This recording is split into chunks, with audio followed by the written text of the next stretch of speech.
I'm Nancy Showalter, and you're listening to Spirituality for the Politically Incorrect podcast.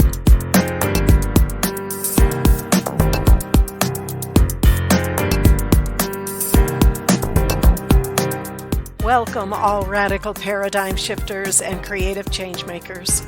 You who dare to create a better life and a better world. Tap into the power that resides within you and use that power for constructive change.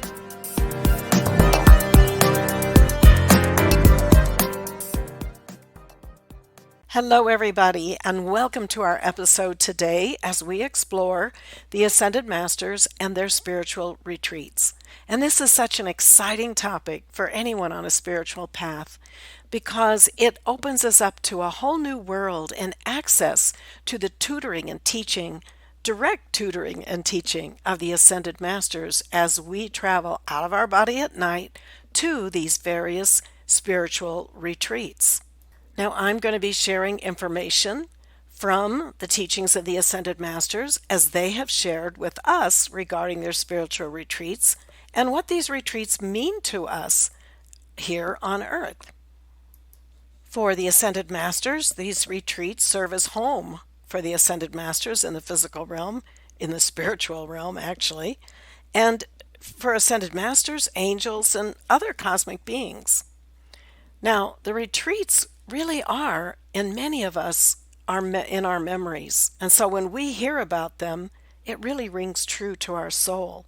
Not to mention that we have dreams and we have experiences at night while our body sleeps that we may remember the next day. So I want to begin by reading a little excerpt from The Masters and Their Retreats, which is written by Mark L. Prophet and Elizabeth Clare Prophet. And if you haven't read this book or referred to it, it's the most fascinating book on all of the Ascended Masters, their retreats, where they're located, all of those details that you'd love to know. But I want to start with this reading about the retreats. Man has dreamed of visiting the legendary Shambhala, the fabled Shangri-La, and sacred enclaves of the lost continents of Lemuria and Atlantis. And once he could, if he knew the secret pathways and mountain passes and was willing to brave the trek. Then darkness fell, the temples were desecrated, mankind entered an age of barbarism, and all but a few adepts were cut off from the Ascended Masters of the Great White Brotherhood, the eternal order of the saints, east and west. Their retreats were withdrawn to the etheric plane beyond the physical realm, reachable only by the most advanced initiates. With the dawning of the Aquarian Age, light-bearers were again given the opportunity to enter these retreats, this time by soul travel, apart from the physical body. And the Ascended Masters welcome seekers to their etheric temples deep in the heart of the Himalayas, the Andes, or in the center of the earth. Their purpose is to teach the sons and daughters of God the ancient wisdom long withheld and to assist them to balance their karma through service to life and violet flame mantras invoking the sacred fire of the Holy Spirit. This is only the beginning of the gifts that come from contact with the Great White Brotherhood, an opportunity lost thousands of years ago, renewed once again to the modern seeker.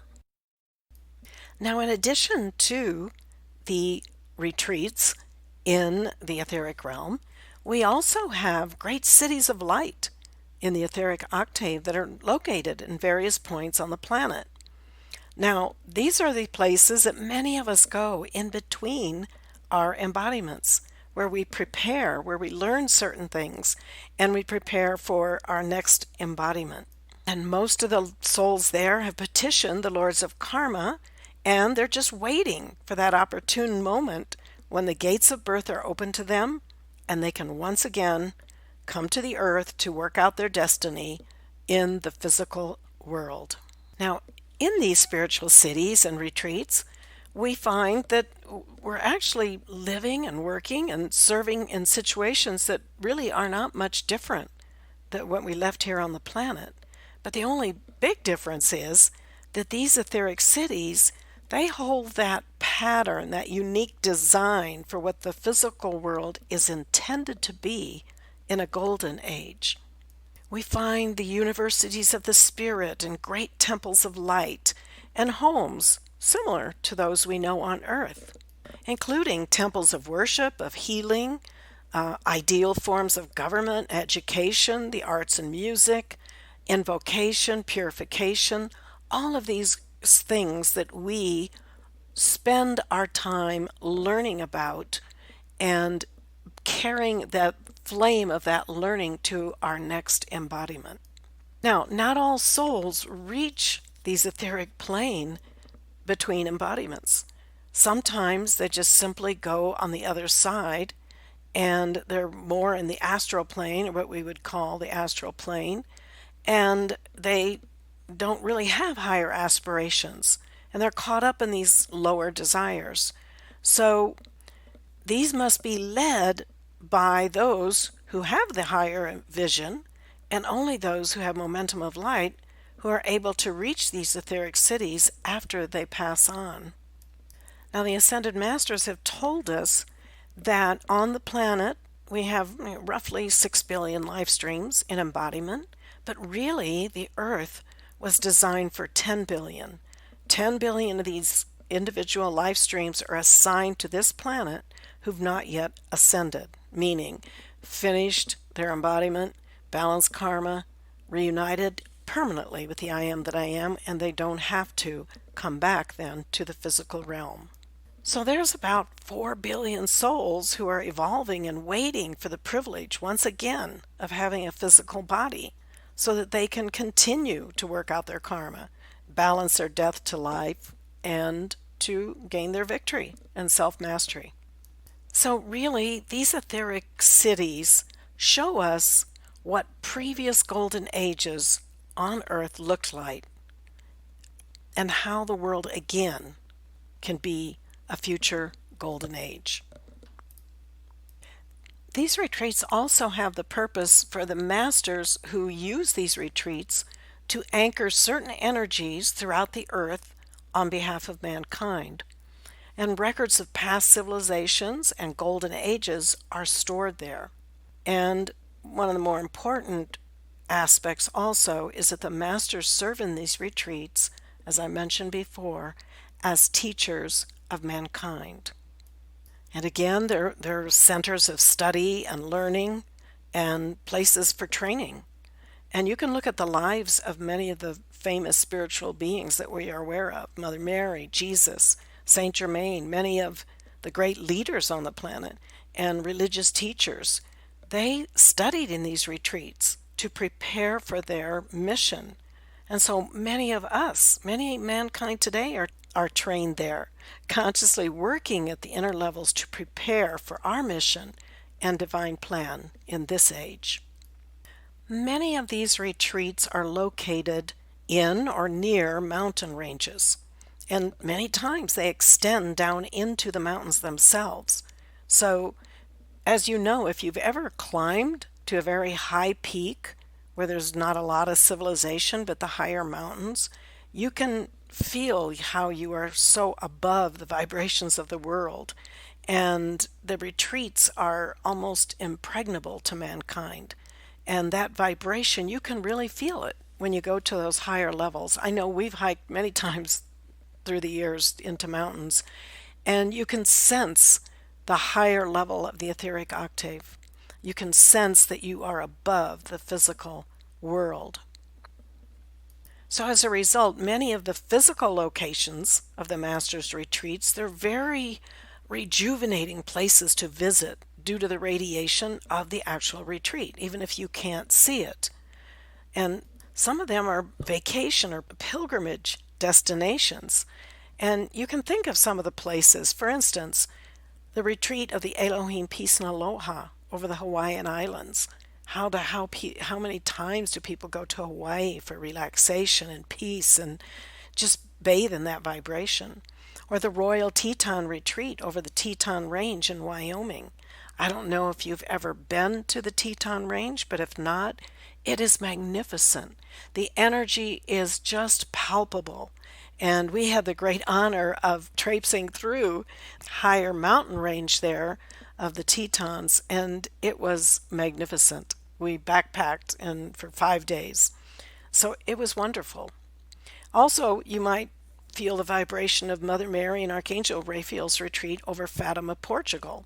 And if you've ever been to Banff and Lake Louise, you might feel the very presence of that crisp, perfect vibration of Archangel Michael.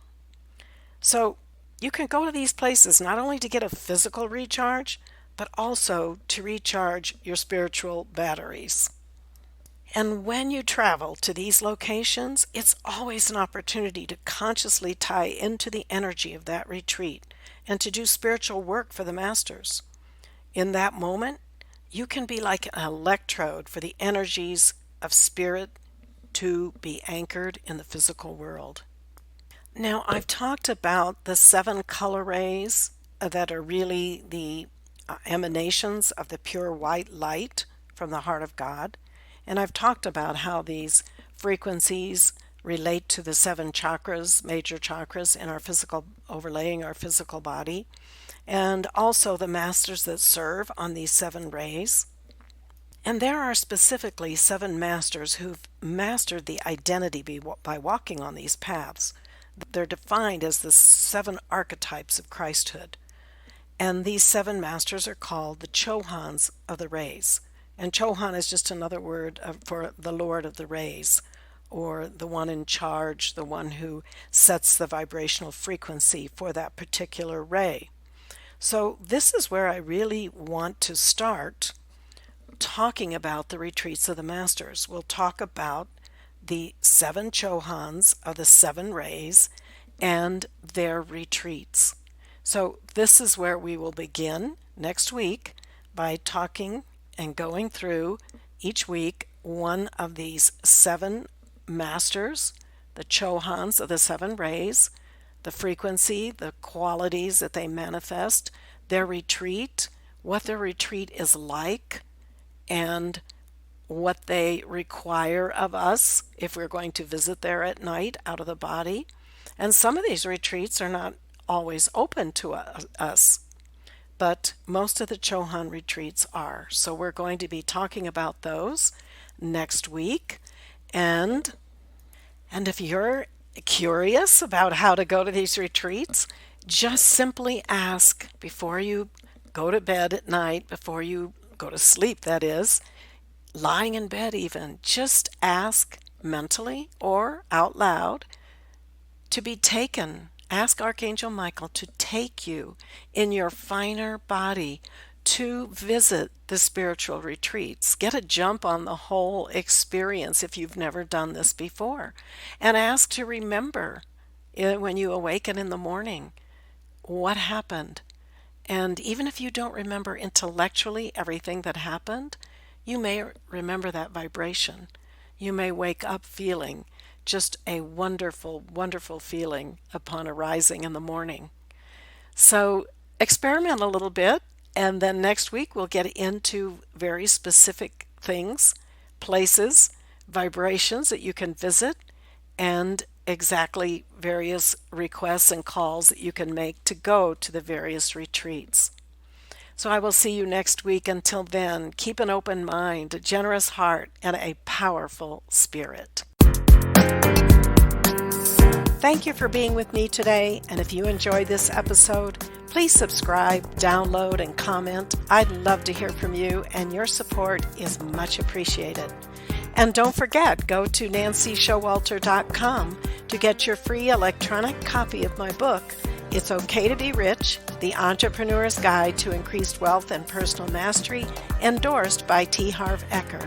And my free mini course, How to Speak Your Success, the shocking truth of how your words impact achieving your goals. I'll see you next week.